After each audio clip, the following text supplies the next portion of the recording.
Hello friend, welcome to my YouTube channel exclusive notes. आज का ये वीडियो है अमेरिकी क्रांति के बारे में है। ये वीडियो 1492 में स्पेन निवासी कोलंबस द्वारा अमेरिका की खोज की गई। विकास की अपार संभावनाओं के कारण इस क्षेत्र में यूरोपीय देशों की दिलचस्पी बढ़ने लगी। 18वीं शताब्दी के मध्य उत्तरी अमेरिका के अटलांटिक तट के समीपवर्ती क्षेत्रों में ब्रिटेन के अधीन 13 उपनिवेश अस्तित्व में आ चुके थे। अमेरिका स्थित कुल 13 ब्रिटिश उपनिवेशों के प्रत्येक उपनिवेश का शासन का संचालन गवर्नर तथा उसकी कार्यकारिणी समिति के अधीन विधानसभा द्वारा होता था। गवर्नर ब्रिटिश सरकार के प्रत्यक्ष प्रतिनिधि के रूप में कार्य करता था। गवर्नर की नियुक्ति ब्रिटिश सत्ता द्वारा की जाती थी एवं उसकी कार्यकारिणी समिति में ब्रिटिश ताज द्वारा मनोनीत सदस्य होते थे, जबकि विधानसभा का गठन विशिष्ट मतदाताओं द्वारा निर्वाचन के फलस्वरूप होता था, जो मुख्य रूप से स्थानीय विषयों से संबंधित कानून का निर्माण के साथ साथ कर भी लगाती थी। अंततः इस शासन व्यवस्था पर अंतिम और निर्णायक नियंत्रण ब्रिटिश सत्ता का ही होता था। ब्रिटिश हितों को ही प्राथमिकता दी जाती थी। 18वीं शताब्दी में इन उपनिवेशों के संबंध में कुछ आपत्तिजनक कानून व अन्य परिस्थितियों ने उपनिवेश की जनता में असंतोष एवं घृणा को बढ़ावा दिया तथा जनता इस शोषणकारी औपनिवेशिक सत्ता के विरुद्ध खड़ी हुई और अंततः उपनिवेश वासियों का स्वतंत्र अस्तित्व हुआ। जो ये था अमेरिकन क्रांति। फर्स्ट तो अमेरिका की खोज की थी कोलंबस ने 1492 में 1492 में। विकास की अपार संभावना थी इसमें यूनाइटेड स्टेट में। 18वीं शताब्दी के मध्य तक क्या हुआ कि उत्तरी अमेरिका के जो अटलांटिक तट था वहां पर 13 उपनिवेश अस्तित्व में आ चुके थे। अमेरिका में जो 13 उपनिवेश थे उसका शासन का संचालक गवर्नर तथा उसकी कार्यकारिणी समिति के अधीन विधानसभा द्वारा होता है। गवर्नर क्या होता था, ब्रिटिश सरकार का प्रत्यक्ष प्रतिनिधि के रूप में क्या करता था, वहां पे कार्य करता था। गवर्नर की जो नियुक्ति होती थी ब्रिटिश सत्ता द्वारा होती थी। उसकी कार्यकारिणी जो समिति होती थी वो ब्रिटिश ताज द्वारा होती मनोनीत सदस्य होते थे, जबकि जो विधानसभा का गठन होता था वहां पे विशिष्ट मतदाताओं द्वारा निर्वाचन के फलस्वरूप होता था। वहां पर जो मुख्य रूप से स्थानीय विषय से संबंधित कानून का निर्माण के साथ साथ टैक्स भी लगाती थी। अंततः क्या हुआ कि इस शासन व्यवस्था पर अंतिम और निर्णायक निर्णय ब्रिटिश सत्ता का ही होता है, जो ब्रिटिश हितों को प्राथमिकता देती थी। 18वीं शताब्दी में क्या हुआ कि इस जो ये उपनिवेश थे 13 उपनिवेश में कुछ क्या हुआ आपत्तिजनक कानून बनाए गए, जिसमें क्या हुआ कि कुछ ऐसी परिस्थितियां बनी कि वहाँ की जो जनता थी उनमें असंतोष पैदा हुआ और इस असंतोष से क्या हुआ कि जो वहाँ की जनता था उन्होंने इसको ब्रिटिश शासन को उखाड़ फेंका। जो अमेरिकी क्रांति थी उसके क्या क्या कारण रहे। फर्स्ट तो अमेरिका समाज का स्वतंत्रता चेतना। अमेरिका में आकर बसने वाले अप्रवासी इंग्लैंड के नागरिकों की अपेक्षा कहीं अधिक स्वतंत्र प्रेमी थे। था कि इसका कारण यह था कि यहाँ का समाज यूरोप की तुलना में अधिक समतावादी था। अमेरिकी समाज की खास विशेषता यह थी कि सामंतवाद एवं अटूट वर्ग सीमाओं की अनुपस्थिति। अमेरिकी समाज में उस वर्ग के पास राजनीतिक एवं आर्थिक शक्ति ब्रिटिश समाज की तुलना में अत्यंत कम थी। वस्तु अमेरिका में अधिकांश किसानों के पास जमीन थी, जबकि ब्रिटेन के सीमांत काश्तकारों एवं भूमिहीन खेती खेतिहर मजदूरों की संख्या ज्यादा थी। अप्रवासी ब्रिटिश कानून एवं संविधान के अनुसार कार्य करने लगे थे। उनकी जो राजनीतिक संस्थाएं थी इस प्रकार अमेरिकी उपनिवेशों में ही अमेरिकी उपनिवेशों में आरंभ से ही स्वशासन व्यवस्था विद्यमान थी, जो समय के साथ विकसित हो गई। दूसरा कारण था दोषपूर्ण जो शासन व्यवस्था थी। निवेशों की शासन व्यवस्था के 3 प्रमुख अंग थे। एक तो गवर्नर, दूसरा गवर्नर की कार्यकारिणी समिति, तीसरी थी विधायन सदन। गवर्नर और उसकी कार्यकारिणी समिति तो सम्राट के अंतर्गत आती थी, परंतु कानून का निर्माण और कर कर लगाने का अधिकार अप्रवासियों द्वारा चुने गए विधायक सदन के हाथ में था। ऐसी स्थिति में गवर्नर के लिए जनता के प्रतिनिधियों का प्रयोग करना कठिन काम था। विधायक सदन विधायक सदनों की इच्छा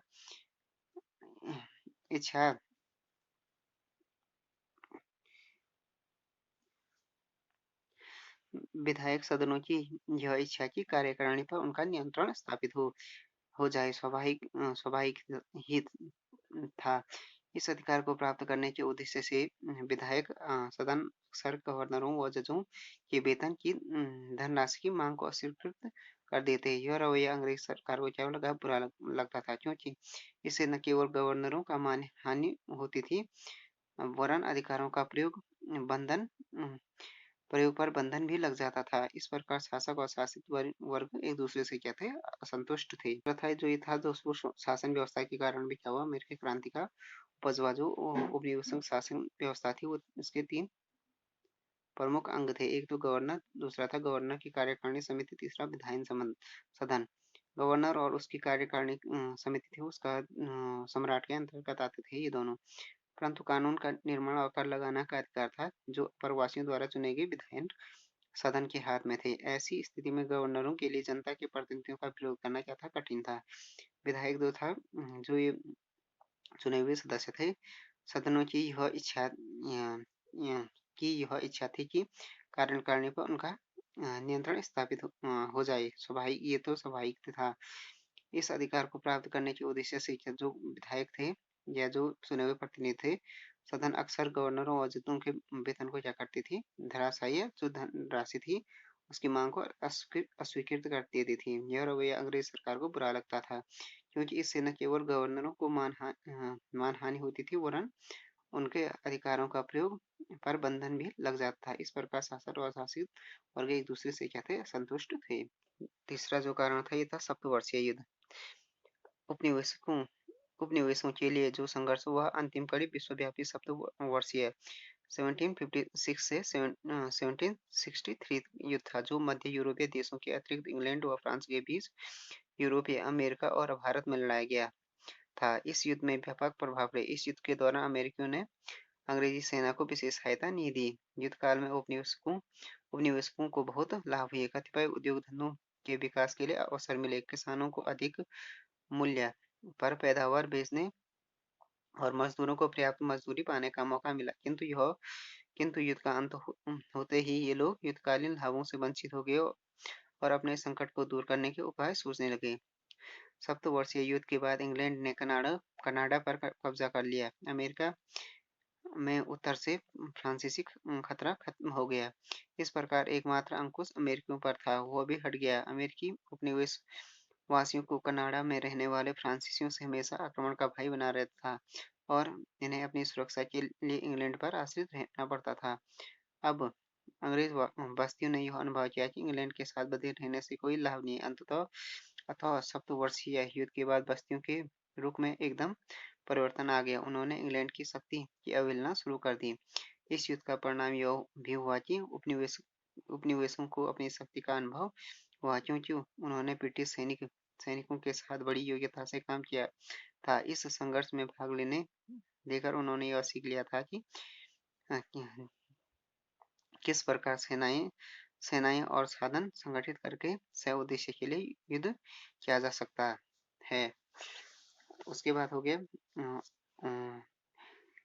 उसका एक और कारण है उपनिवेशकों के प्रति कठोर नीति।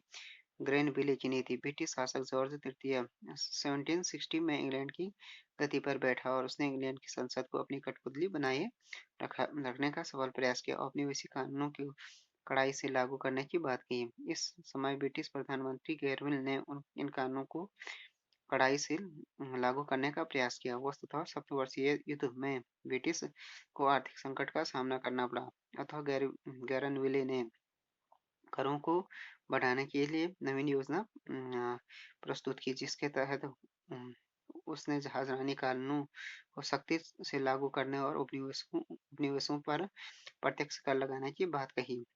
इस संदर्भ में उसने शुगर एक्ट व स्टाम्प एक्ट पारित किया। तो एक ग्रेनविले की जो नीति थी, वो भी इम्पोर्टेंट थी इसके लिए, अमेरिकन क्रांति के लिए।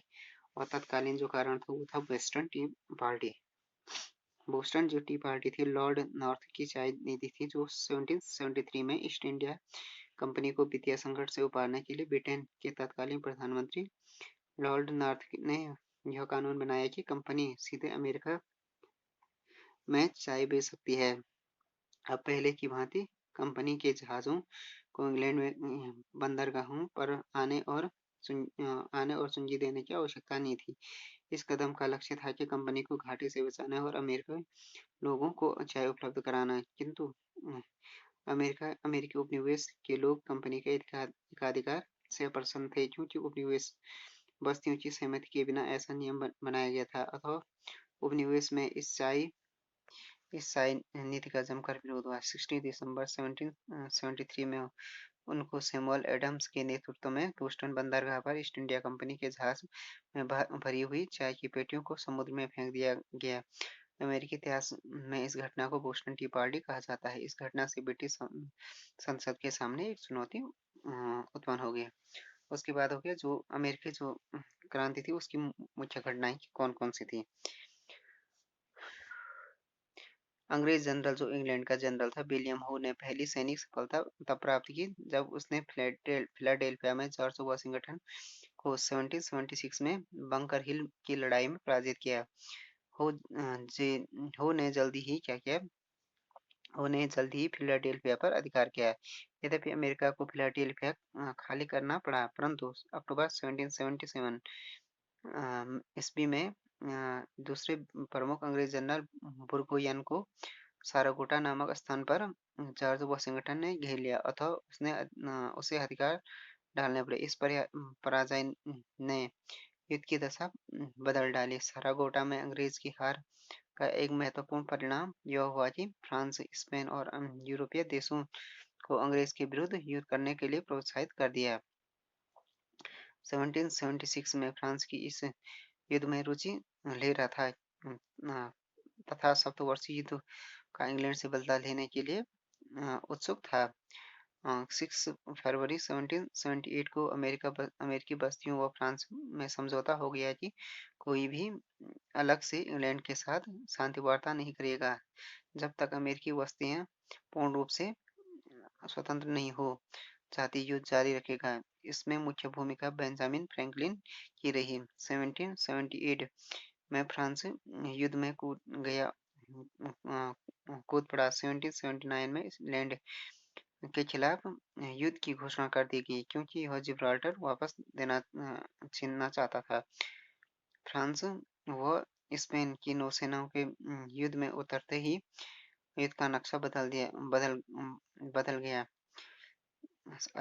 अंग्रेज सेनाध्यक्ष लॉर्ड कॉर्नवालिस को 19 अक्टूबर 1781 को यॉर्कटाउन में हथियार डालकर आत्मसमर्पण करना पड़ा। यॉर्कटाउन में कॉर्नवालिस को परास्त होना इस संग्राम की महत्वपूर्ण घटनाएं थी। यद्यपि नौसैनिक युद्ध चलता रहा, फ्रांस व स्पेन इंग्लैंड के विरुद्ध लड़ते रहे। अंत में 1783 में पेरिस की संधि में अमेरिकी स्वतंत्रता संग्राम की समाप्ति हुई। तो यहाँ पे तो ये अमेरिका की जो क्रांति हुई इसकी प्रमुख घटनाएं ये होगी। उसके बाद होगी जो अमेरिका का जो स्वतंत्रता संग्राम की क्या क्या प्रभाव पड़े। फर्स्ट तो हो गया स्वतंत्र प्रजातांत्रिक राष्ट्र की स्थापना। स्वतंत्रता प्राप्ति के बाद उपनिवेशों ने अपने देशों में प्रजातांत्रिक शासन का संगठन किया। नए संयुक्त राज्य अमेरिका में विश्व के समक्ष 4 राजनीतिक आदर्श गणतंत्र, जनतंत्र, संघवाद तथा संविधानवाद को प्रस्तुत किया। अमेरिका में प्रतिनिधि सरकार की स्थापना हुई और लिखित संविधान का निर्माण हुआ। फर्स्ट तो प्रवाह। दूसरा धर्मनिरपेक्ष राज्य का स्थापना, मतलब जो स्टेट होगा उसका धर्म से कोई लेना देना ये होगा सेपरेशन ऑफ रिलीजन एंड उसका चर्च का जो सेपरेशन था। स्टेट का अपना कोई धर्म नहीं होगा। आर्थिक व सामाजिक प्रभाव पड़े। इसमें क्रांति के परिणाम स्वरूप अमेरिका जनता को एक परिवर्तित सामाजिक व्यवस्था प्राप्त हुई जिसमें मानवीय समानता पर विशेष बल दिया गया। आर्थिक क्षेत्र में क्रांति के मूलतः पूंजीवादी अर्थव्यवस्था के मार्ग की सभी बाधाओं को समाप्त कर इसके विकास को प्रोत्साहित किया गया। अमेरिकी क्रांति का कृषि पर बहुत अधिक प्रभाव पड़ा। क्रांति में बड़े बड़े भूमिपतियों उपनिवेशों उपनिवेशों को छोड़कर कनाडा आदि देशों में चले गए। जिससे क्या हुआ, जब जो उनकी बड़ी-बड़ी भू संपदाएँ को छोड़कर क्या हुए, को जो उनकी जो भू संपदाएँ थी, उन भू भूपतियों की या भूमिपतियों की, उनको तोड़कर छोटे-छोटे टुकड़ों में इनका वितरण निम्न व जो मध्यम वर्ग के लोग थे उनके हाथों में दिया गया। जो क्रांति ने क्या किया, कृषि के विकास को प्रोत्साहित किया और उद्योग धंधों के विकास को भी इस क्रांति में बहुत ज़्यादा क्या मिला, प्रोत्साहन मिला। तो फ्रेंड्स ये हो गया, ये वीडियो हो गया अमेरिकी क्रांति के बारे में। अमेरिका की जो खोज हुई कोलंबस के द्वारा की गई, उसके बाद जो अमेरिका क्रांति के जो कारण थे उसके बारे में कौन-कौन से कारण रहे, और अमेरिका क्रांति की जो घटनाएं थी उसके बारे में, और अमेरिका की जो क्रांति के जो प्रभाव थे उसके बारे में हो गया video. Thanks for watching this video. If you like this video, please subscribe my channel and like, share and comment on this video.